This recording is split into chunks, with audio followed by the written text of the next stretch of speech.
Very good evening class, welcome to our YouTube channel RPSC bio academy. हम जो chapter discuss कर रहे थे वो था लिपिड मेटाबॉलिज्म। लिपिड मेटाबॉलिज्म में हम अगला टॉपिक डिस्कस करते हैं beta oxidation of lipid. Beta oxidation of lipid, lipid का beta oxidation, beta oxidation of lipid, lipid का बीटा ऑक्सीडेशन। देखिए, अगर लिपिड की बीटा ऑक्सीडेशन की बात की जाए तो ये माइटोकॉन्ड्रिया में होता है। माइटोकॉन्ड्रिया में, माइटोकॉन्ड्रिया की जो मैट्रिक्स होती है उसमें होता है। माइटोकॉन्ड्रिया की मैट्रिक्स में होता है। सबसे पहले क्या होगा कि जो फैटी एसिड है उसका एक्टिवेशन होगा। सबसे पहले क्या होगा? Activation of fatty acid.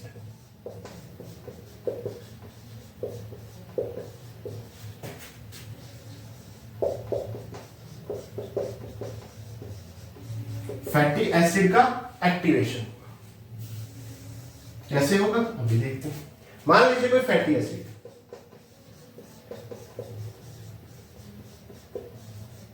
Fatty acid ये चेंज होगा फैटी एसिड को एंजाइम में।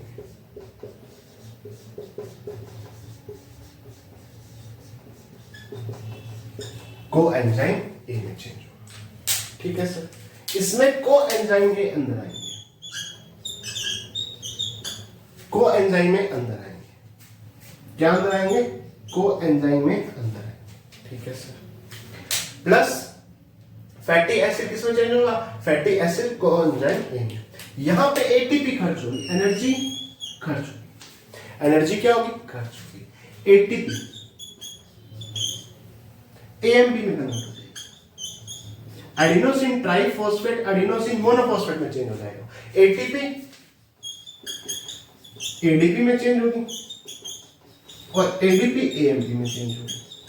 एडिनोसिन ट्राइफॉस्फेट एडिनोसिन डाइफॉस्फेट में चेंज होगी। एडिनोसिन डाइफॉस्फेट एडिनोसिन मोनोफॉस्फेट में चेंज होगी। और मैंने बताया था कि जब एटीपी एएमपी में चेंज होती है तो 2 एटीपी के बराबर एनर्जी खर्च होती है। कितनी एनर्जी खर्च होती है? 2 एटीपी के बराबर एनर्जी खर्च होती है। तो पहले क्या हुआ? एक्टिवेशन हुआ। इसका एक्टिवेशन हुआ, फैटी एसिड का एक्टिवेशन हुआ। इसमें चेंज हुआ, फैटी एसिड कोएंजाइम ए में चेंज हुआ। क्या हुआ? एनर्जी खर्च हुई। कितनी खर्च हुई? 1 एटीपी खर्च हुई। किसमें कन्वर्ट हुआ? 1 एएमपी में हुआ। ठीक है, तो 2 एटीपी यहां पे खर्च होगी। ये जो पूरा प्रोसेस है ये साइटोप्लाज्म में कहां हो रहा है? साइटोप्लाज्म। एक्टिवेशन कहां हो रहा है? साइटोप्लाज्म में। बीटा ऑक्सीडेशन कहां हो रहा है? माइटोकॉन्ड्रिया मैट्रिक्स में। ये थोड़ा सा देखने की चीज है कि जो फैटी एसिड का एक्टिवेशन तो साइटोप्लाज्म में हो रहा है, लेकिन बीटा ऑक्सीडेशन कहां हो रहा है? माइटोकॉन्ड्रिया की मैट्रिक्स में। अब बात करते हैं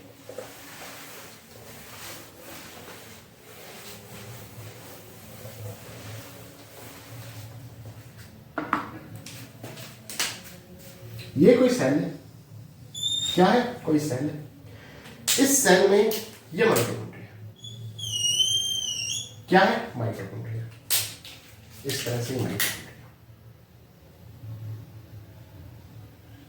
इस तरह से ये माइटोकॉन्ड्रिया।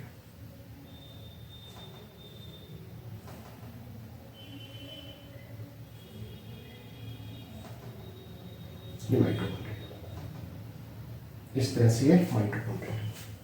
ठीक है, ये जो रिएक्शन हुई एक्टिवेशन, ये तो साइटोप्लाज्म में। एक्टिवेशन का प्रोसेस कहां हुआ? साइटोप्लाज्म में।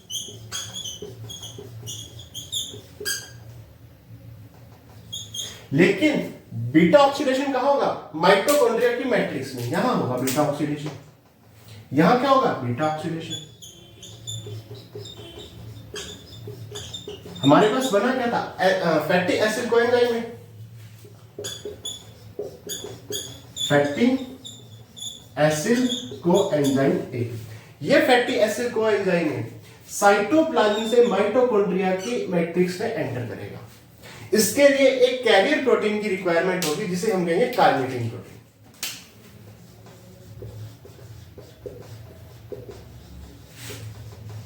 अब कार्निटिन प्रोटीन की बात करते हैं। कार्निटिन प्रोटीन है क्या? ये एक कैरियर प्रोटीन है।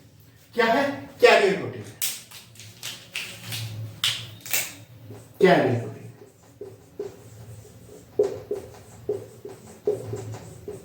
ये कैरियर प्रोटीन क्या करेगी,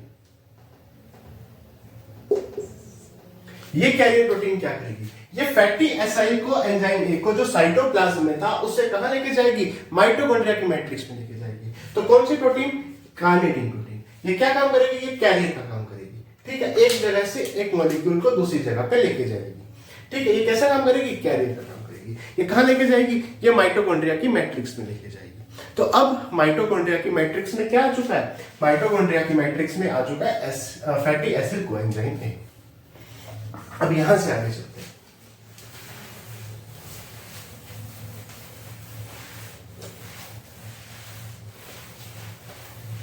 माइटोकॉन्ड्रिया की मैट्रिक्स में क्या आ चुका है, माइटोकॉन्ड्रिया की मैट्रिक्स में आ चुका है फैटी एसिड कोएंजाइम ए आ चुका है, माइटोकॉन्ड्रिया की मैट्रिक्स में आ चुका है। यहां से क्या होगा, सबसे पहले होगा ऑक्सीडेशन,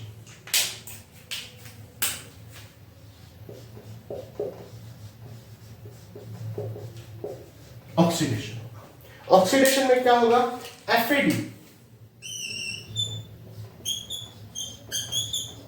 एफएडीएच2 में बदलेगा, एनर्जी का फॉर्मेशन होगा। एफएडी एफएडीएच2 में बदलेगा, एफएडी एफएडीएच2 में बदलेगा, ठीक है सर। ऑक्सीडेशन हुआ, ऑक्सीडेशन से हाइड्रोजन बाहर निकल गए, तो क्या हुआ, क्या प्रोडक्ट बना, alpha beta unsaturated, alpha beta unsaturated fatty acid coenzyme में बना, ठीक। अल्फा बीटा अनसैचुरेटेड, इसको थोड़ा सा बड़ा कर देता हूं, इसको ना थोड़ा सा बड़ा कर देते हैं।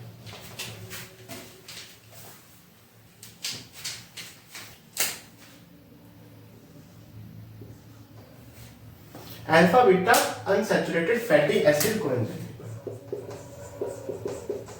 ये थोड़ा सा इसको बड़ा कर दिया। तो पहला स्टेप क्या आ गया, ऑक्सीडेशन,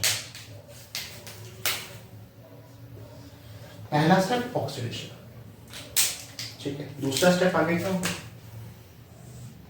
ये चेंज होगा, किसमें चेंज होगा, beta hydroxy, beta hydroxy fatty acid coenzyme, beta hydroxy fatty acid coenzyme. यहां होगा हाइड्रेशन,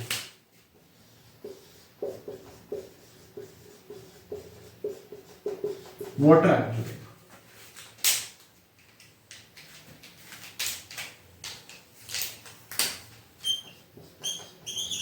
वाटर आके जुड़ेगा।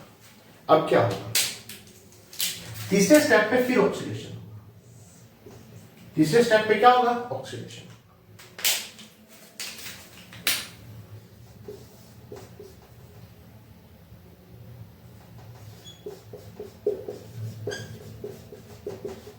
यहां NADH का फॉर्मेशन होगा, NADPH का, NADH का फॉर्मेशन होगा, NADH का formation, NADH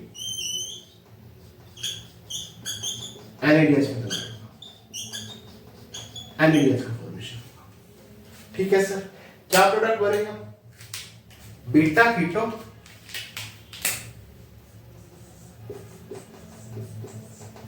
fatty acyl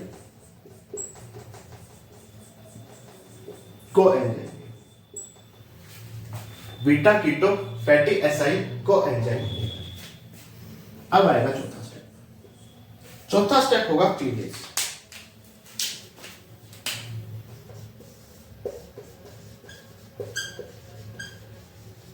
cleavage.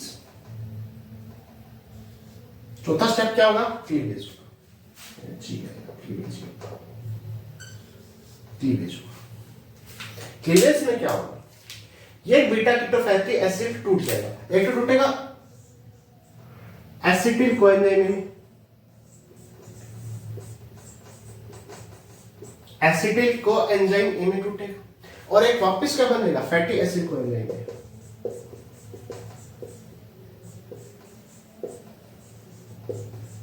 ये बन जाएगा, इस तरह से पूरा साइकिल चलेगा। फैटी एसिड कोएंजाइम में दो कार्बन का है, तो हर साइकिल में 2 कार्बन कम होते जाएंगे और वापस फैटी एसिड को एंजाइम में बनेगा। देखिए पिछला जो हमने पढ़ा था वो सिंथेसिस पढ़ा था, अब क्या हो रहा है, बीटा ऑक्सीडेशन हो रहा है, उसका कम हो रहा है। पहले तो कार्बन बढ़ रहे थे, अब 2 कार्बन हर बार बाहर निकल रहे हैं। मान लीजिए 16 कार्बन का पामेटिक एसिड है, ठीक है, उसका ऑक्सीडेशन हो रहा है, तो अब धीरे धीरे उसमें कार्बन क्या हो रहे हैं, कम हो रहे हैं, उसका ऑक्सीडेशन कर रहे हैं हम उसको तोड़ रहे हैं, ठीक है। जैसे 16 कार्बन का था, पहले क्या बना, alpha beta unsaturated fatty acid बना, अल्फा और बीटा अनसैचुरेटेड है तो डबल बॉन्ड है, अनसैचुरेटेड का मतलब क्या है, डबल बॉन्ड है, ठीक है। अल्फा और बीटा पे क्या है, डबल बॉन्ड है। फिर क्या हुआ, हाइड्रेशन हुआ तो वाटर मॉलिक्यूल ऐड हो गया। मान लीजिए कार्बन 1 है, कार्बन 2 है, हाइड्रेशन हुआ तो बीटा कार्बन पे OH जुड़ा, यहां H जुड़ा, तो बीटा हाइड्रोक्सी फैटी एसिड को एंजाइम में बन गया, ठीक है। फिर क्या हुआ, फिर हाइड्रेशन, फिर ऑक्सीडेशन हुआ, ऑक्सीडेशन होने से क्या जुड़ा, ऑक्सीडेशन होने से H बाहर निकल गया, देखो NADH में कन्वर्ट हो गया, यहां से H निकल गया, तो H निकाल दो, यहां डबल बॉन्ड आ जाएगा, कीटोन बन जाएगा, तो बन जाएगा beta keto fatty acid coenzyme में। और फिर वापस ये किसमें चेंज हो जाएगा, फैटी एसिड कोएंजाइम में चेंज हो जाएगा, और 2 कार्बन का एसिटिल कोएंजाइम में बाहर निकल जाएगा। तो हर साइकिल में 2 कार्बन का एक जो एसिटिल कोएंजाइम है वो बाहर निकलता जाएगा। जैसे पामेटिक एसिड बनाया था, तो पहले पामेटिक एसिड में क्या किया था हमने, कि पहले 4 कार्बन का बना था, फिर हर बार 2 कार्बन जुड़ रहे थे, यही तो किया था। यहां उल्टा हो रहा है, यहां 2 कार्बन का बाहर निकला, लास्ट में 4 कार्बन का बचेगा, ठीक है। सारा प्रोसीजर सेम है लेकिन उल्टा है, सारा प्रोसीजर सेम है लेकिन क्या है, उल्टा है। हमने जब क्या बनाया था, सिंथेसिस किया था, तो ऐसे सिंथेसिस किया तो उल्टा चला था ये सारा प्रोसेस, ठीक है। लेकिन यहां पे थोड़ा सा अलग है। तो ये था क्या, बीटा ऑक्सीडेशन। अब इसको वापस देखते हैं, बीटा ऑक्सीडेशन हम जानते हैं कि जो पामेटिक एसिड है, कौन सा एसिड है,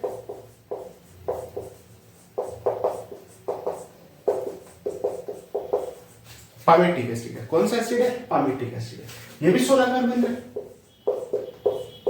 जब 16 कार्बन का पामेटिक एसिड टूटेगा तो हर बार 2-2 कार्बन अलग होते जाएंगे। पहले 2 कार्बन अलग होंगे, फिर 2 कार्बन अलग होंगे, फिर 2 कार्बन अलग होंगे, फिर 2 कार्बन अलग होंगे, फिर 2 कार्बन अलग होंगे, फिर 2 कार्बन अलग होंगे, और लास्ट में 4 कार्बन बचेंगे, ठीक है। तो कितने साइकिल लगेंगे, 7 साइकिल लगेंगे। वही हम पिछली वीडियो में जो पढ़ चुके हैं वही चीजें सारी, पिछली वीडियो में हम यही पढ़ चुके हैं। वहां 4 कार्बन से शुरुआत होती थी और 16 कार्बन का बनता था, यहां 16 कार्बन का टूट रहा है, ठीक है। तो कितने चक्कर लगेंगे, 7 चक्कर लगेंगे, 7 चक्कर लगेंगे, वही सारा चीज वही, ठीक है, 7 चक्कर लगेंगे। अब इसमें हो क्या रहा है, एक तो इसमें FADH2 का फॉर्मेशन हो रहा है, इसमें NADH का फॉर्मेशन हो रहा है, यही तो हो रहा है। FADH2 का फॉर्मेशन हो रहा है, NADH का फॉर्मेशन हो रहा है, देख लो, ठीक है। और हमने देखा था कि पामेटिक एसिड के फॉर्मेशन के लिए 8 एसिटिल कोएंजाइम में काम में आ रहे थे। एक पामेटिक एसिड के सिक्रेशन के सिंथेसिस के लिए 8 एसिटिल कोएंजाइम के काम में आ रहे थे। तो एक पामेटिक एसिड के तोड़ने पर भी 8 एसिटिल कोएंजाइम में टूटेंगे। एक पामेटिक एसिड के तोड़ने पर क्या टूटेंगे, 8 एसिटिल कोएंजाइम में टूटेंगे, वही चीज है सारी, ठीक है। तो कितने टूटेंगे, 8 एसिटिल कोएंजाइम में टूटेंगे। अब जरा मैं इनकी एनर्जी को देख लूं कि एनर्जी का क्या चीज है, ठीक है, एनर्जी को देखते हैं। सिर्फ अब हम एनर्जी को देखें,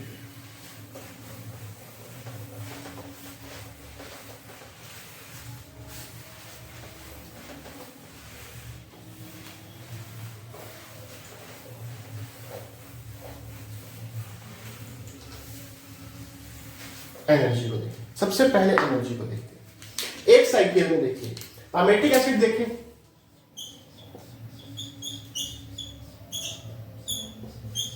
पामेटिक एसिड पहले एक्टिवेट होगा, एक्टिवेशन होगा, हमने पढ़ा था पहले, किसमें चेंज होगा,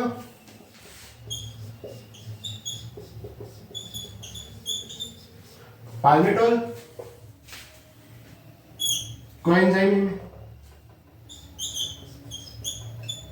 पाल्मिटोल कोएंजाइम में चेंज होगा, यहां कोएंजाइम में अंदर जाएगा, एक्टिवेशन होगा, कोएंजाइम में अंदर जाएगा, एटीपी टूटेगा, एएमपी बनेगा, ये चीजें हमने पहले पढ़ी थी, आज ही पढ़ी ये वाली। अब जो पामिटोइल कोएंजाइम है,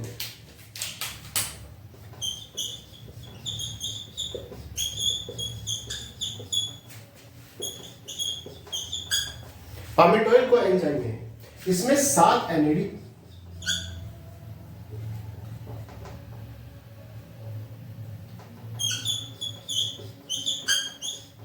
7 NAD plus 7 FAD, 7 FAD plus 7 water के मॉलिक्यूल खर्च होंगे। वाटर के मॉलिक्यूल जुड़ रहे थे ना, 7 वाटर के मॉलिक्यूल क्या होंगे, खर्च होंगे। प्रोडक्ट क्या बनेगा, 8 एसिडिक कोएंजाइम में बनेंगे, बिल्कुल अपोजिट रिएक्शन हो जाएगी।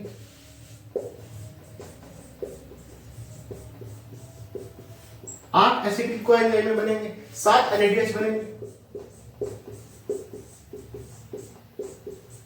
7 NADH बनेंगे प्लस 7 FADH2 बनेंगे। यही होगा, बिल्कुल यही होगा, प्लस यही होगा। ठीक है, ये रिएक्शन होगी, ये पूरी रिएक्शन आ गई। ये क्या आ गई, पूरी रिएक्शन। ठीक है सर, अब आगे चलते हैं।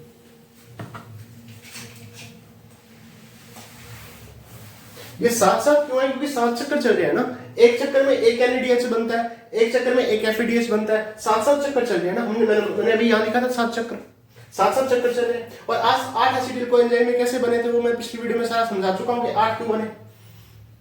ठीक है, अगर पिछली वीडियो आपने नहीं देखी तो ये समझ में नहीं आएगा, प्लीज पिछली वीडियो को देखना। ठीक है, पिछली वीडियो में मैं समझा चुका हूं ये 8 एसिडिल कोएंजाइम में कैसे बनेंगे, ये सारा समझा चुका हूं। और 7 NADH 7 FADH को समझा चुका हूं। अब मैं सिर्फ एनर्जी देख रहा हूं। क्या देख रहा हूं, एनर्जी देख रहा हूं।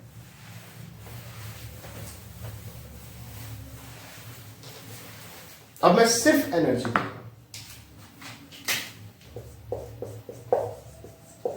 अब सिर्फ एनर्जी की बात करते हैं भाई, सिर्फ किसकी बात करते हैं, एनर्जी की। जब चक्र एक बार चल रहा है, एक चक्र में एक NADH बन रहा है, एक FADH2 बन रहा है, यही हो रहा है।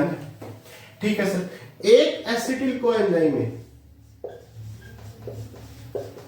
के सिंथेसिस में 12 ATP का फॉर्मेशन होता है, 12 ATP का फॉर्मेशन होता है।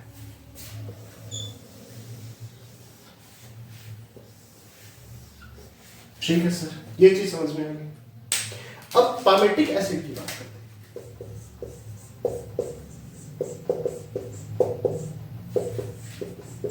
जब पामेटिक एसिड टूटा तो 7 चक्कर लगे थे, ये सब पढ़ चुके हैं। तो एक चक्कर में एक NADH, तो 7 चक्कर में 7 NADH प्लस 7 FADH। एक चक्कर में 8, एक चक्कर में, यानी पूरा जब पामेटिक एसिड टूटा था तो 8 एसिटिल कोएंजाइम में बने थे। अभी देखा हमने कितने एसिटिल कोएंजाइम में बने, 8 एसिटिल कोएंजाइम में बने, हमने अभी देखा। और एक एसिटिल कोएंजाइम में से कितनी एटीपी बनती है, 12 एटीपी बनती है। तो 8 से कितनी बनेगी, 8 गुना 12 एटीपी। ये चीज समझ में आई नहीं है। एक एसिटिल कोएंजाइम में 12 एटीपी का फॉर्मेशन होता है। जब एक एसिटिल कोएंजाइम में बनता है तो 12 एटीपी बनती है।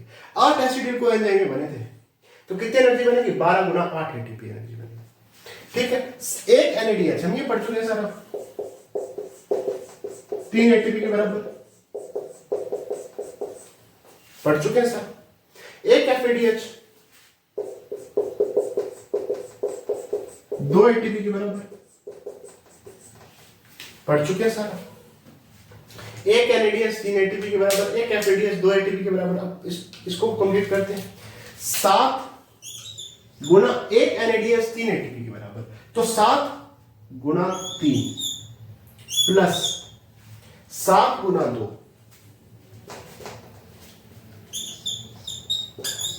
Plus 12 8 96 ATP.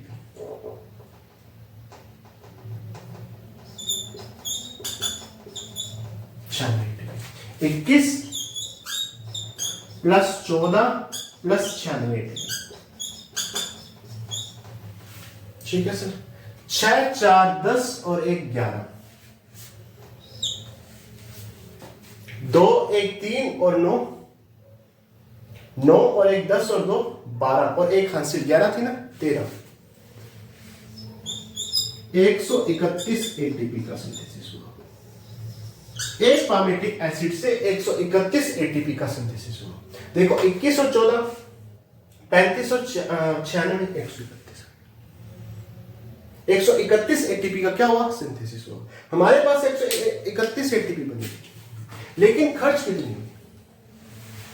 खर्च भी तो ही है, खर्च कितनी? अब खर्च की बात करते हैं। जब हम एक्टिवेशन कर रहे थे तो ATP AMP में कन्वर्ट हुई थी, सबको पता है। ATP पहले ADP में बदली और ADP AMP में बदली एक्टिवेशन के समय।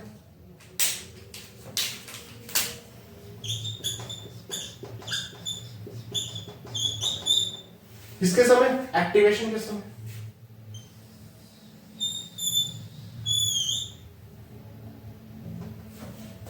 तो यहां एक ATP, यहां एक ATP, कितनी ATP खर्च हुई? 2 ATP खर्च हुई।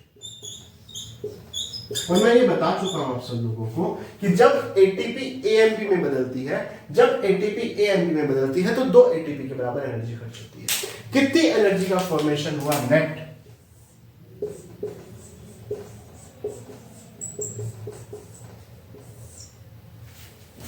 ये एनर्जी का फॉर्मेशन। तो ये था beta oxidation of fatty acid. उम्मीद है आपको पसंद आया होगा। आप प्लीज चैनल को सब्सक्राइब कीजिए, वीडियो को लाइक कीजिए, शेयर कीजिए।